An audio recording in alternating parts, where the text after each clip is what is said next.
మన మనసు ఆనంద డోలికల్లో పరవశించేలా ప్రకృతి వర్ణన శ్రీమద్ కందాళ బాలసరస్వతి గారు మన కళ్లకు కట్టినట్టుగా చేసి మనసు కట్టిపడేశారు.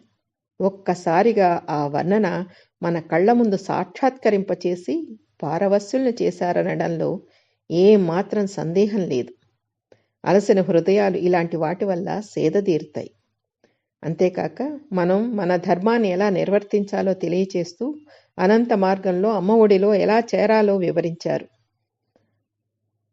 ఆ శాశ్వత ఆనందాన్ని ఎలా అనుభవించాలో, మన జీవన గమనం ఏమిటో అద్భుతంగా ఆవిష్కరించారు. అలది మాటలతో కొద్ది వివరణతో ఎంతో మధురిమను అందించారు. వినండి మరి. ఆనందం ఓ అనంత వాహిని. ఆనందం ఓ అనంత వాహిని. పక్షుల కిలకిలరావాలు, బాలభానుడి లేలేత కిరణాలు, వాసంత సమీరాలు, గ్రీష్మానంతరపు తొలి చినుకు తెచ్చే కమ్మటి వాసన, సరశ్చంద్రికలు, హేమంత తుషారాలు, సెలయేటి గలగలలు, ఇంద్రధనస్సు, ఆకుపచ్చని నవ్వుతో పలకరించే పంట పొలాలు, ఇటువంటి అనేక పార్శ్వాలతో ప్రకృతి మనల్ని పారవస్యానికి లోను చేస్తుంది. మనసుకు ఓ మధురానుభూతినిచ్చి మనల్ని వివసుల్ని చేస్తుంది. ఈ పారవస్యత, వివసత్వం మనకు చేరే ఆ ఆనందపు అనంత ప్రవాహంలోని కొన్ని తరంగాలు మాత్రమే. అసంఖ్యాకమైన ఈ పారవస్యత తరంగాల ఏక ప్రవాహమే ఆనంద లహరి. అదే ఆనంద యోగం. మన మదిలో చక్కని భావనలు వీయాలి. మనం వాటికి అనువైన వాతావరణం ఏర్పరచాలి.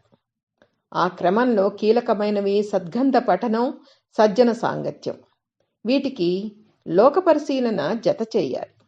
మానవీయ లక్షణాలైన నీతి, నిజాయితీ, నిబద్ధత, పరోపకార బుద్ధి, కరుణలను మన జీవితాల్లో ప్రతిబింబించాలి. ఇవి ఆనందహేతువులే. శాశ్వతానంద ప్రపంచంలో మనలను చేర్చేవి ఇవే. నదిలో తరంగాలు అనంతం. ఒకటి తర్వాత ఒకటి, ఆపై మరోటి ఇలా వస్తూనే ఉంటాయి. ఆనంద స్రవంతిలోని తరంగాలు నిరంతరం పుడుతూనే ఉంటాయి. మనం వాటిని చేరుకోగలగాలి. వాటిని చూడగలిగే దృష్టి, పరిశీలన ఉండాలి. వాటి విస్తృతి, లోతు పెరుగుతున్న కొద్దీ అనుభూతి స్థాయి అధికమవుతూ ఉంటుంది. పరిమితులు దాటి పయనించాలి. లౌకిక దృష్టిని వీడి అలౌకిక దశకి చేరుకోవాలి. మానవ జీవితంలో బాల్య, కౌమార, యవన దశల్లో మన మనసును తాకే ఆనంద తరంగాలెన్నో. మానవ జీవితాల్లోని అనుబంధాలు, అనురాగాలు, ప్రేమ, వీటి వల్ల వచ్చే ఆనంద తరంగాలు కొన్ని మనల్ని వివసుల్ని చేస్తాయి. ప్రతి ఒక్కరికి వీటి అనుభవం జీవన గమనంలో తప్పనిది. ఇక్కడ ఆనంద తరంగాలు మన మనసును తాకి వెళ్ళిపోతుంటాయి. వీటికి శాశ్వతత్వం లేదు. కారణం, ఇవి రాగద్వేషాల ఆజ్ఞానుసారం చెలిస్తుంటాయి.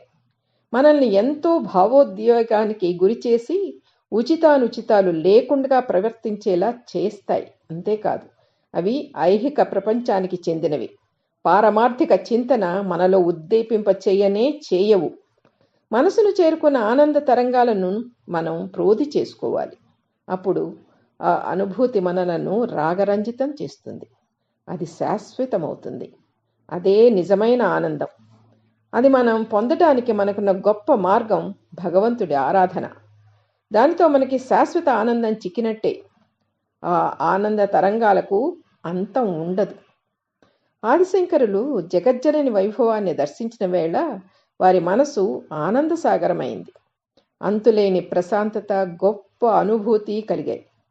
ఆ ఆనందానుభూతుల సారమే సౌందర్య లహరి.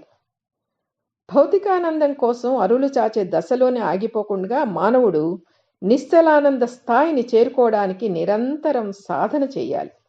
అదే అతడి జన్మకి సార్థకత. ఇది కష్టసాధ్యమే. అయినా మనం సమాయుక్తులమై మనసును సిద్ధం చేసుకోవాలి. అమ్మదయ ఒక్కటే నిర్భయ స్థితిని, అచంచలమైన ఆనందాన్ని ఇస్తుంది. అప్పుడు మనసు నిర్గుణ స్థితికి, ఎటువంటి కెరటాల తాకిడి లేని నిశ్చలానంద స్థితికి, ఆత్మ మాత్రమే గోచరించే స్థితికి చేరుకుంటుంది. ఆ స్థితి రాగద్వేషాలకు అతీతమైనది. జీవన సాఫల్యం ఆ నిశ్చలానందమే. దీని శ్రీ మత్కళానంద బాలసరస్వతి గారు ఆనందలహరి అన్న శీర్షికన రాశారు.